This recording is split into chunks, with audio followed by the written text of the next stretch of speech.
Hey guys, Kamina the coach here. Welcome you back for another great episode. I'm in my office, so I look a little washed out, especially with this super bright white wall behind me. What we're going to talk about today is something more geared towards my niche coaching group. I'm going to talk about why I will not 100% work with or condone people coming overseas to teach with no education at all, other than a high school diploma. I have several groups online for Americans that want to come overseas to work, and I find it to be a relatively popular question where people are asking, can they find positions to teach abroad with no degree?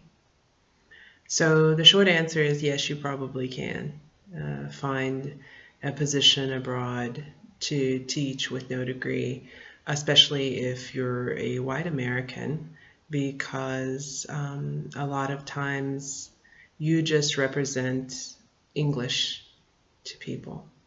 When people in Asia see me and they ask where I'm from, they in general expect me to say somewhere in Latin America or Africa because in their minds, white equals American and white equals English.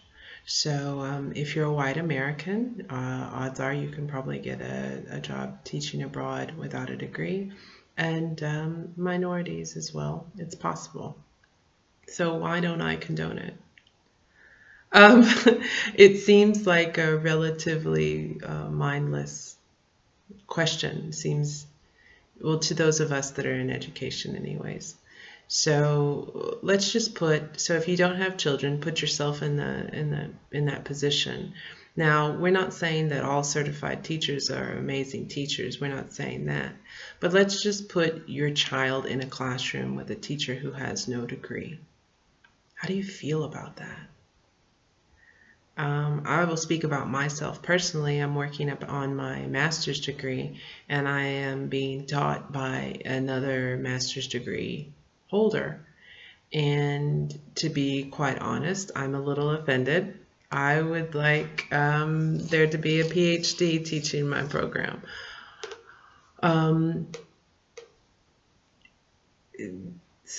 It just goes to, they go hand in hand. If you're going to teach, which is education, it just makes sense that you would have an education. And we're talking about a higher education. Also, let's talk about, so I said I wanted to have a PhD, but I really like my master's, the woman who has a master's degree is teaching my class. So just because somebody has a PhD doesn't necessarily mean that they can teach. So let me back up. So I don't condone coming overseas to teach with no degree, number one. Number two, I feel like if you're teaching education, that means you're promoting education and you should have an education. Educators are also dedicated lifelong learners. Education is changing all the time. So one area that is quite disturbing is in the United States, the classrooms were created to make factory workers in the industrial era. That's why the bell system, 40 minutes break, that this is based on the industrial era. So now we're in the 21st century, and we have plenty of research that shows that this is not the best way to educate children. So we can look at the phone from the 1800s and how it's changed, and we can look at the car and how it's changed. But when we look at the classroom, the most fundamental part of where our future comes from, the classroom has remained wildly unchanged. So there is a lot of research and theory that goes into education. And right now the United States is playing catch up with the rest of the world. But my point is that there is a science or a professional backing to being a teacher. So when I first came into education, I had some background in training in the military, and I had been trained somewhat as a substitute teacher in the district where I lived. So I had done some substitute teaching, and I had been a trainer in the military, but I hadn't had any professional classroom training. And I will tell you, once I finally went to go do a SALTA, I discovered that I had no idea what I had been doing up until that point. And so, so we'll come to SALTA, TEFL, all these teaching English certifications. So I can't speak on what a TEFL entails, but I know that you can get it online for like $50. Back when I took my SALTA, it was over $1,000. It was 5 days a week, 8 hours a day, quite intense. It was the equivalent, by the time I was done, it was the equivalent of getting an associate's degree. While I wasn't provided the theory that backed the practice, I was provided the practice, and I could see quite clearly how these practices are going to benefit students, children, adults. It doesn't really matter. So yes, I did come overseas without a certification. What was I doing up until the point I had a certification? I can't really tell you. So no, I won't condone coming overseas without a degree.